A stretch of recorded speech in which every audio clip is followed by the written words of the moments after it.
walk a lonely road, the only one that I have ever known.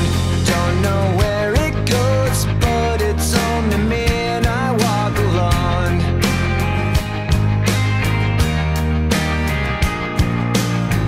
I walk this empty street on the boulevard of broken dreams, where the city sleeps and I'm the only one and I walk alone.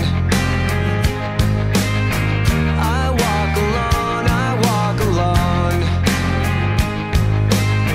I walk alone, I walk up my shadows, only one that walks beside me. Bonjour à tous, nous voici donc pour la ronde 3 du Blood and Rest qui oppose Gamin et Matraque 1 à Marcel Chamblard avec Dr Arcadius, troll contre mignon. Je vais d'abord commencer par Gamin qui est en train de se déployer. Donc Gamin il joue Matraque 1, c'est un caster à 5 furies, il a un scroll qui peut annuler les dégâts lorsque directement touché une fois par partie. Il est tacticien, enfin il donne tacticien, il permet au warrior model de se traverser et de s'ignorer pour tracer les lignes de vue. Il a aussi Blood Boon qui permet de lancer un sort coûtant maximum 3 lorsqu'il tue un modèle ennemi avec sa hache, et ce au cac comme à distance. En sort il en a 3, Evenground qui donne plus de def et immune KD dans sa control range. Il a Guided Hand, le modèle où l'unité gagne un dé supplémentaire à la touche sur la prochaine attaque. Jackhammer, qui rachète les attaques sur un membre du battle group. Son feat, c'est soigne D3 plus 3 points de vie, les Friendly Faction Model, et interdit les charges et slams dans sa control range. La Theme Force, c'est l'habituel pour Matraque, c'est Band of Heroes, les Warrior Model remove from play, ils ont takedown, une zone de déploiement étendue de 2 pouces et les solos gratuits par point d'unité. Alors ensuite, Marcel Chamblard va jouer Arcadius, donc comme je l'ai déjà dit. Arcadius, c'est un caster à 7 de furie et repos 3. Il a maltraitement, ce qui lui permet d'enlever un point de furie sur une Warbeast pour le récupérer, mais en contrepartie lui inflige un des 3 points de vie une fois par tour. Il a une belle spell list qui commence par Aggravator, qui est un upkeep qui donne hyper agressif. Hyper agressif, c'est si on subit des dégâts, on peut faire une full advance. Crippling Grass, qui a un sort Crix d'habitude. C'est le modèle unité subit un -2 speed, force, def et armure. Force Evolution, plus de force et plus de défense pour une Warbeast Living. Guardian Beast, une fois par tour, quand un modèle ennemi finit à 6 pouces du spellcaster, une Warbeast de son battle group, enfin dans sa control range, peut faire une full advance vers le modèle ennemi et faire une attaque de mêlée ou à distance. Tout sera boosté en fait, la touche comme les dégâts.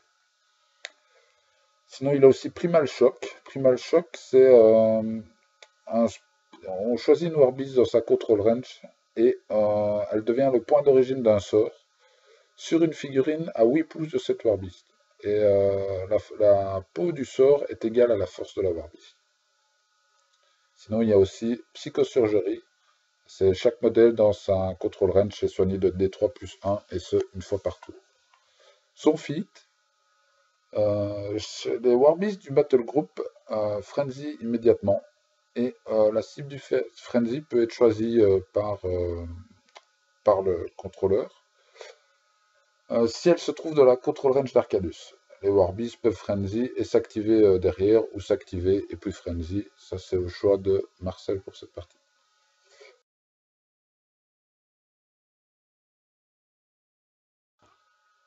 Donc, c'est le gamin qui entame la partie avec le tour 1. Vous constatez que c'est une liste assez différente de la mienne, ce qui est assez chouette, en tout cas pour moi, à commenter, parce que ça me permet de voir d'autres choses, des choses que je ne faisais pas forcément, et une façon de jouer qui n'est pas la mienne, donc c'est tout bénef pour moi, surtout que je l'ai regardé plusieurs fois cette partie pour pouvoir la commenter comme il faut. Donc là, il a commencé par faire courir le bomber. Derrière, ce sont les Warders qui ont rejoint le Bomburn au loin, juste derrière le cristal. Ensuite, là, il check un peu les différentes distances de menace et puis il va activer Madrak. Madrak qui va mettre toute sa furie dans la pierre, hop, et qui va courir. Ensuite, la pierre, elle va défausser 1 et courir aussi à l'abri derrière les warders en mettant pas d'effet continu et plus de rendu, qui est son truc normal. Voilà. Puis c'est le Ringbearer qui va s'activer et courir derrière Madrak, suivi du Mauler. Le Mauler court et sans rage de 4, sans rage de 3 et court pour 1, pardon. Le Felcaller, il va donner Pathfinder et puis il va charger, il va donner Pathfinder au champion, puis il va charger quelque chose loin devant lui. Et puis les champions, ils vont courir à travers la forêt. Voilà. Donc là, les champions courent tout en restant base to base pour bien sûr garder leur bonus de défense au corps à corps, même s'ils n'y seront pas confrontés normalement au prochain tour. Ensuite, c'est Hortol qui va courir à l'abri derrière la forêt. Et les Long Riders qui vont se placer pour le tour suivant. Le Long Rider dans l'acide, il n'aura pas corrosion car la pierre l'en protège en fait. Et voici donc la fin du tour 3.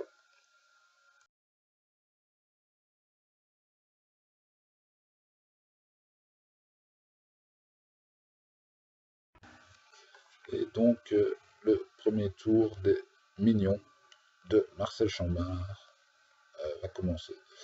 Donc comme il est joueur 2, il a tout de suite plus de questions à poser que Gamin l'a fait au tour précédent. Donc il va prendre un peu plus de temps pour checker les distances, voir où il peut se poser avant de démarrer son tour. C'est normal, c'est ce qu'on fait tous, je pense. Quand on est joueur 2, on essaye de limiter les dégâts directement et surtout de bien se placer. Donc on prend souvent un peu plus de temps que le joueur 1 qui se tracasse un peu moins. C'est normal. Voilà.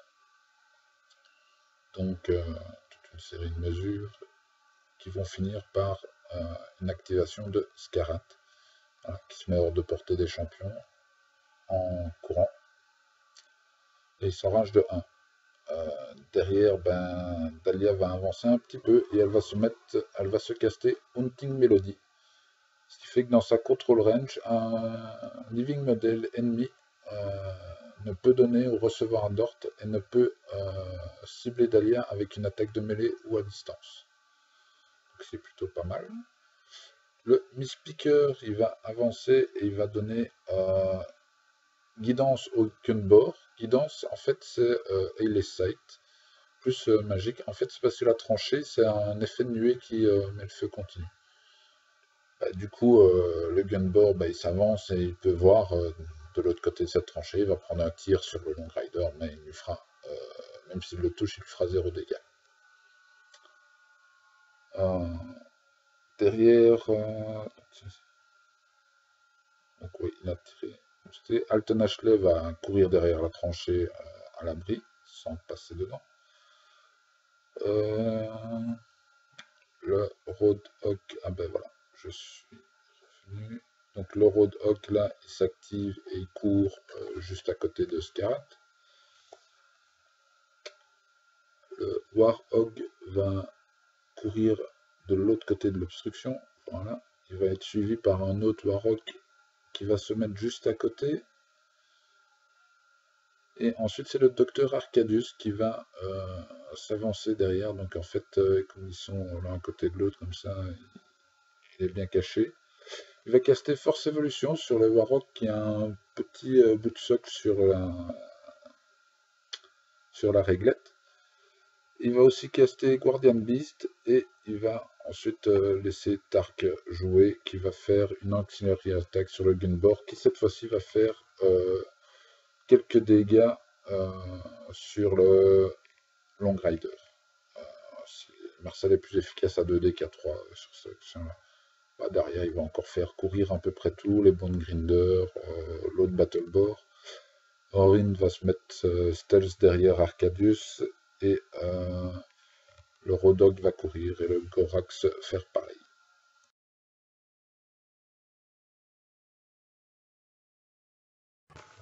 Le deuxième tour, Troll commence avec Gamin qui va donc commencer par leecher sa furie, parce que bon, ça c'est la base. Hein. Ensuite, il va poser des questions à Marcel sur sa distance de menace, distance de tir, ce qu'il peut faire, ce qui a moyen de voir. Donc toujours cette recherche de renseignements qui peut être déterminante pour la suite, pour être sûr qu'on a bien compris ce qui se passe en fait. Donc là, il a avancé le bomber, il va prendre un tir, il se met à 8 pouces, donc comme ça il n'a pas besoin de se sniper.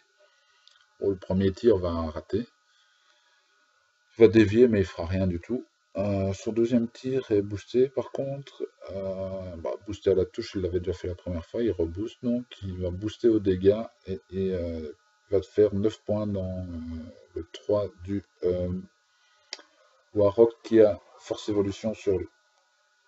Arcadius prendra 4 PV en plus dans l'effet de blast qu'il va transférer sur le Gorax. Derrière le Ring Bearer, il est aux fesses de Madrag, donc il va juste donner Harmonious Exaltation.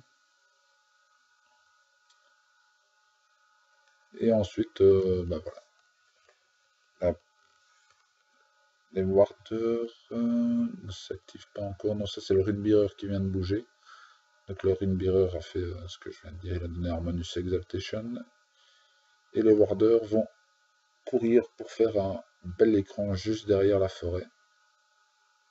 En même temps, il y en a qui sont à 4 pouces du flag adverse, là, juste derrière la forêt, ils sont bien. Ils vont être sécures pour contester par après. Donc ça c'est plutôt pas mal joué. Enfin, c'est bien vu en tout cas. Derrière le bowler, il n'a pas grand chose à faire. Donc il va le jouer assez vite pour le faire avancer. Il ne sera pas efficace tout de suite dans la partie. Hein. Il est derrière, qui viendra un peu comme une seconde vague, j'ai l'impression, dans le placement de Gamin. Et comme on voit, il proxite pas mal de choses, les mouvements, les souffles de Scarlet, ce qu'il pourrait faire, voilà. Donc ça c'est Hortol qui s'était légèrement avancé. Voilà, le Mauler, comme j'ai dit, il va finir en seconde vague, il est derrière les Warders, derrière le Bomber. Donc c'est un tour qui a l'air de rien, mais qui est pas mal important. Derrière, il va faire courir la pierre en lui faisant faire avancer la pierre, pardon, en lui donnant plus 2 en et toujours l'immunité au feu continue. Madrag, il va s'avancer, il va aller au flag, il va fitter aussi, donc ce qui est en fait un fit défensif, ce qui va lui éviter de prendre des charges au prochain tour. Il va juste soigner tant qu'il y ait le petit bison et le remettre full life. Donc là, il se rend compte que Madrag est hors de la command range du Ringbearer, ce qui fait qu'il ne bénéficie pas du plus 2 d'extension de la control range. Et du coup, il doit resserrer un peu le dispositif avec ses bisons.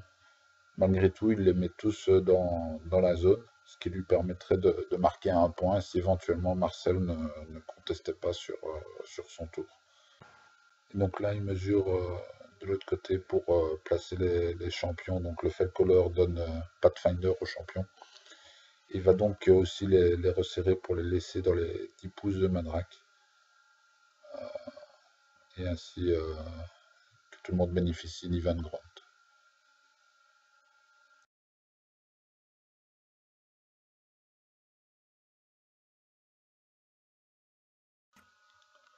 Donc le deuxième tour de Marcel Chamblard commence.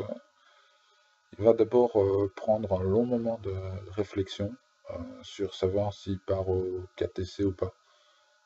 Mandrake ne campe qu'un de Fury. Bien sûr, il a toujours son parchemin qui lui minimiserait éventuellement d'une fois des dégâts. Il explique son plan à gamin. Il check les distances, il regarde, mais il va quand même pas y aller parce qu'il a un peu peur des teufs que gamin pourrait faire, qui pourrait un peu le laisser. Donc les teufs sur les warders éventuellement, qui pourraient le laisser un peu mal derrière. Donc il devrait commettre trop de choses pour le tenter. Et du coup, voilà, il va pas le faire. C'est voilà, c'est ce qu'il explique ici en souriant, c'est que si les warders ont le malheur de toffer quelques fois d'affilée, ça le fera pas. Et donc, il ne partira pas au KSTC sur ce tour-ci. Du coup, il prend ces deux, trois autres choses pour voir un peu ce qu'il peut faire. Donc, il va commencer le sort par... il va commencer le tour, pardon, par ces deux upkeep. Hein. Il va upkeep Guardian Beast et Force Evolution.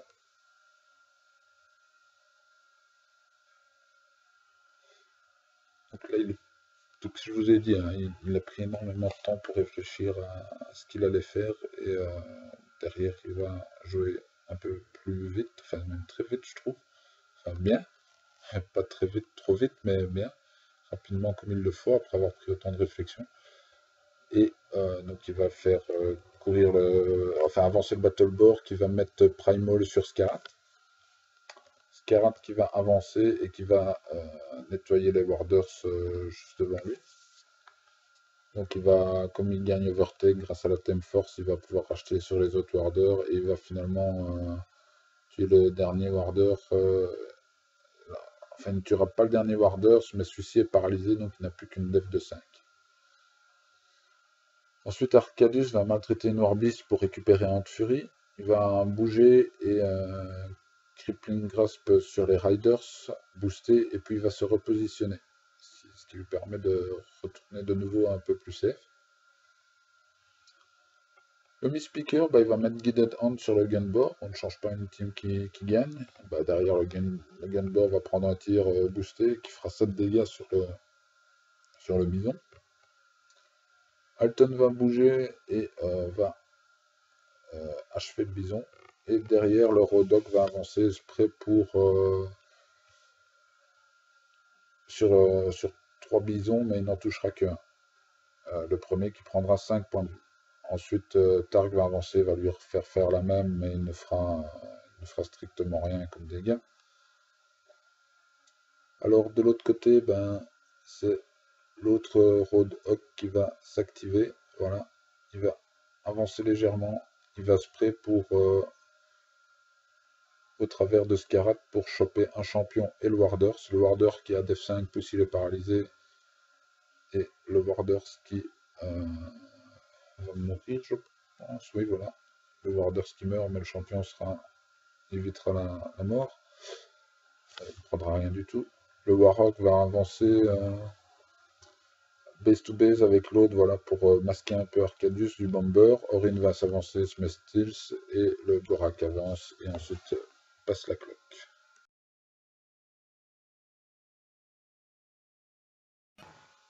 Troisième tour pour les trolls, c'est toujours 0-0. En effet, les warders contestaient, donc Marcel, ne sachant pas les virer, n'a mis personne sur son flag.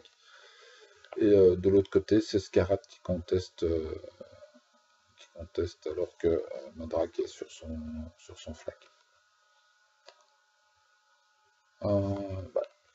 Là, le Ringbearer va s'activer assez rapidement pour mettre Guided Hand sur les Long Riders.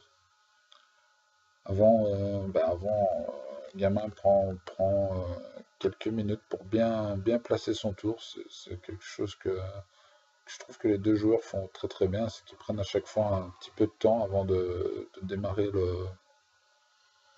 pour bien analyser ce qu'ils peuvent faire et bien mettre les choses en ordre et les faire dans le bon ordre. Donc c'est ce qu'il fait là, voilà. Et là il va activer le Runebearer, donc la séquence va se lancer. Runebearer, Make Guided Hand sur les Long Riders. Les Long Riders, ils vont prendre un ordre de charge course slam, puisqu'ils ont une attaque spéciale qui slam. Comme Madrak est pas loin, la pierre va d'abord s'avancer, oui, parce qu'il va tenter, il va leur mettre le plus à force. Il n'y a pas de raison, comme ils sont encore sous Crippling Grasp, ça leur permettra de faire des dégâts. Donc là, ils vont se traverser un peu, puisque Madrak le leur permet. Ça, c'est celui qui slam. Et l'autre va charger. Donc là, il s'interrogeait pour savoir s'ils avaient les touches d'impact ou pas.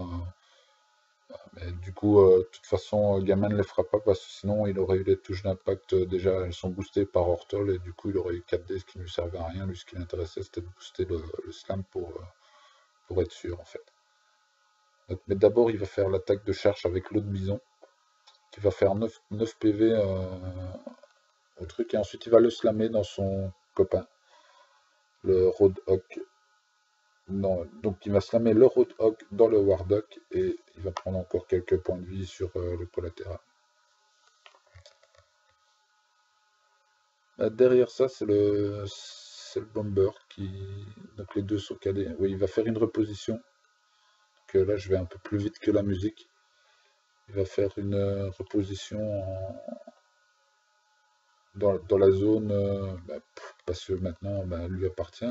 Déjà, il n'y a plus rien qui conteste. Donc là, il est sûr de marquer un point. Il repositionne pour pas gêner son Bomber. Qui va prendre des tirs sur le cadet. Parce que c'est plus facile pour toucher. Il va prendre des tirs sur le Warrock. Il va à chaque fois booster les dégâts. Il va toucher sans problème. Il va booster sur le Warrock. La première fois, il fera que 5 PV. Il fera 3 PV sur le Warrock, 5 sur le Roadhog en boostant et 2 sur Tark. Il va reprendre un deuxième tir, toujours sur le Warrock, qui va aussi booster aux dégâts. Et là, il fera 11 PV. Il fera rien dans le Roadhog et encore 2 points de vie sur Tark. Donc plutôt un bon jet, de bons dégâts pour le Bomber, qui est toujours aussi efficace. C'est une bise que j'aime beaucoup en troll. Je l'adorais avec Gunbjorn. Et ici c'est Madrak qui va aussi lancer sa hache, qui va tuer le Warhawk. Et sur le ricochet, va tuer le Roadhog aussi, ou dans l'autre ordre, je ne sais plus exactement. De toute façon, les deux sont morts et ça lui permet de caster Van Grunt gratuitement. Il va camper 1.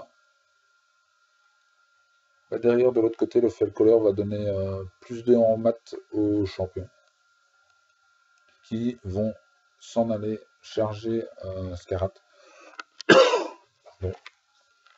Donc ils vont, malgré des jets pas folichons au départ, ils vont finir par le découper et le dernier champion fera dans l'excès même.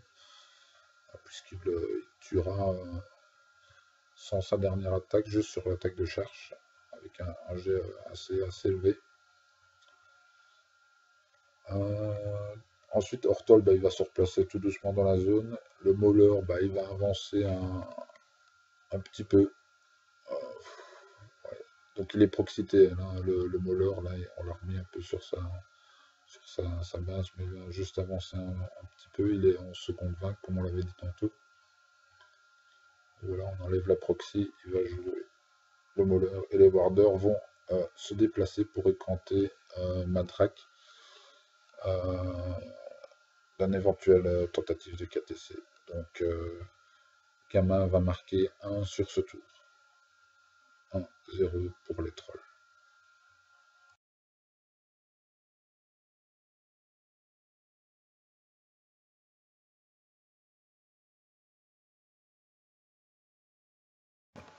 Troisième tour de Marcel qui la sent pas bien du tout. Il avait anticipé de perdre Scarrat, mais pas du tout Scarrat et pas un Gunbor, un Roadhog, mais pas le Roadhog plus le Warhawk plus Scarrat. Ça c'était une bise de trop pour ce qu'il avait anticipé. Du coup, ici ils sont obligés de partir au KTC. Donc je peux pas trop lui donner tort là-dessus, parce qu'il est vrai qu'un gamin est bien dans la partie, il mène 1-0 au scénario. Il est plutôt pas mal sur la zone du haut, contrairement aux apparences, puisque les champions sont un peu les maîtres. Il y a plus qu'une ou deux Warbeasts là-bas au-dessus, mais au final, il risque de perdre la bataille. Et dans l'autre, bah, les Long Riders vont quand même mettre du temps à être tués. Je pense vraiment que Marcel prend la bonne décision de partir au KTC maintenant, parce qu'il est c'est vraiment chaud pour lui. Du coup, ben, il va proxiter, il va prendre bien le temps de le faire correctement. Et comme il le dit, il a 33 minutes pour poser son KTC. Donc il va poser toutes les questions qu'il faut, il va bien ordonner ses activations pour les faire comme il faut. Et ça va pas tarder à se mettre en marche. Donc il prend les mesures. Il va commencer par upkeeper Crippling Grass sur les Long Riders. Donc là, il n'est toujours pas commencé à bouger une figue. Voilà, là c'est l'upkeep de Crippling Grass, ça va commencer. Donc Primal sur le du Battleboard sur le Warrock, Primal du Gorax sur le Warrock aussi. Non, le Roadhog, pardon. Le Roadhog qui reste. Ensuite, il va Trample. Là, on proxite Arcadius. On regarde ce qu'il peut faire. Avant de jouer Arcadius, le Pheromone Grinder va lui crafter un talisman. Le Boktrock Misspeaker va donner guidance sur le Gunboard. Et Arcadius bouge et pose un Crippling Grasp boosté sur Mandrak, qui ne passera pas. Il va fitter. Donc là, on n'y est pas encore, mais là, il vient de passer le Crippling Grasp boosté. Enfin, il vient de tenter de le passer, mais c'est pas passé. Il va fitter, ce qui provoque les frenzies de ces Warbeasts. Là, ça va tuer le Long Rider, du coup, il overtake. De l'autre côté, ça va frenzy aussi. Mais le Warders va avoir le bon goût de toffer. En plus, il doit prendre une free strike qui lui fera 11 points de vie et qui lui fermera le spirit. Donc du coup, ben, il va devoir maltraiter une Warbeast pour pouvoir le soigner. Ce qu'il va faire. Ensuite, le Warrock, il va caster Force Evolution sur le Roadhog qui a chargé devant lui. Le Warrock va s'activer, va tenter de tuer le Warder, mais il n'y arrivera pas. Orin va s'avancer, va blitzer sur le Roadhog, donc pour tuer le Warder aux électrolytes, mais ça ne marchera pas non plus. Il a quand même armure 19. Le Gunboard va s'activer, va tirer dans le dos du Warrock et booster sur le Warder, mais il ne le tuera pas non plus. Targ va s'avancer, il va faire une ancillary attaque sur du Warrock sur le dernier Warder qui va survivre parce qu'il va toff derrière, donc il ne lui reste plus que son Roadhog. Le Roadhog il va avancer, il va prendre une première attaque qui rate, une deuxième qui touche, mais tough, une troisième qui touche, mais tough du Warder, une troisième qui touche, il meurt, il peut enfin overtake, il est sur Mandrak avec ses deux dernières attaques, il va toucher, mais les dégâts sont annulés par le parchemin, et voilà. Derrière, il va encore prendre une attaque qui va rater. Marcel va donc concéder ici la partie. Pour la petite explication, parce que Arcadius il est à poil, donc là, Gamin explique comment il l'aurait KTC, il aurait mis Guided Hand sur les Long Riders, qui aurait pris un ordre de course Charge Slam boosté. Donc il y en aurait un qui aurait fait le tour, ça aurait permis à l'autre de le mettre KD, de ne pas l'envoyer au loin et de pouvoir permettre au bomber de venir l'achever tranquillement en touchant auto toutes ses attaques. et pourquoi pas avec le +3 force du Mauler. Donc là, on peut quand même décerner une médaille au Warders, qui est un vrai héros qui a tout fait à l'infini, et qui a quand même permis enfin qui a quand même vraiment réduit les chances de KTC à néant de Marcel. Pour ce qui est de cette vidéo, j'espère que ça vous a plu. C'est la première où je n'ai pas joué la partie. J'espère l'avoir bien commenté, l'avoir commenté au mieux. Si vous avez des doléances ou des critiques à faire, n'hésitez pas. J'ai essayé de ne pas trop juger la partie, de vraiment dire ce que je voyais, ce qui se passait. Voilà, j'espère avoir bien fait, j'espère que ça vous a plu, et je vous dis à bientôt pour la prochaine partie qui oppose Xantré, mais je ne sais plus à qui. Xantré, dont c'est la table, donc on peut peut-être faire un petit mot pour le remercier pour cette table qui est quand même d'une belle qualité pour être filmée. J'aurais peut-être dû faire un peu mieux sur le cadrage, je me rends compte maintenant. Ce sera dans les points améliorés. Voilà, en tout cas, merci à vous, et à bientôt pour la ronde 5 du Blood and Rust. Ciao.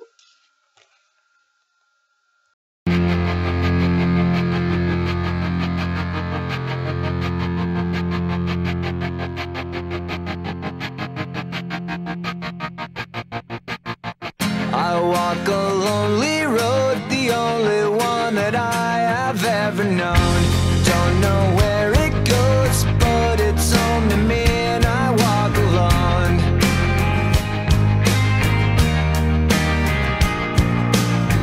I walk this empty street on the boulevard of broken dreams, where the city sleeps and I'm the only one, and I walk alone.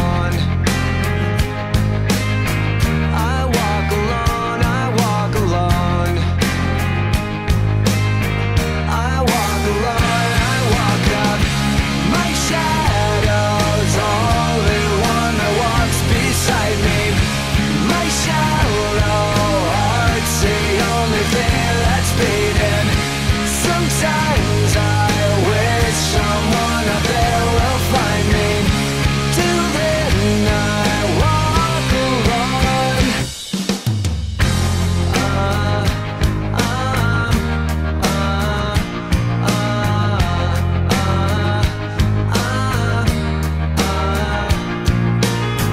I'm walking down the line that divides me somewhere in my mind, on the borderline of the edge, and where I walk alone.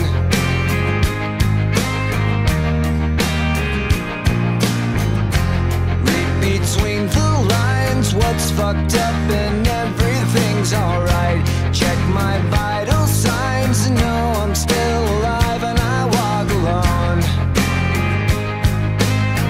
I walk alone, I walk alone. I walk alone, I walk up.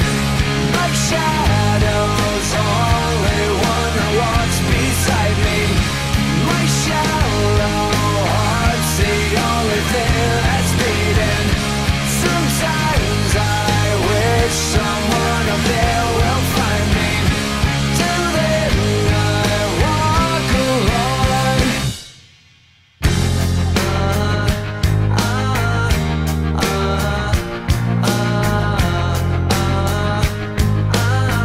I walk alone, I walk alone.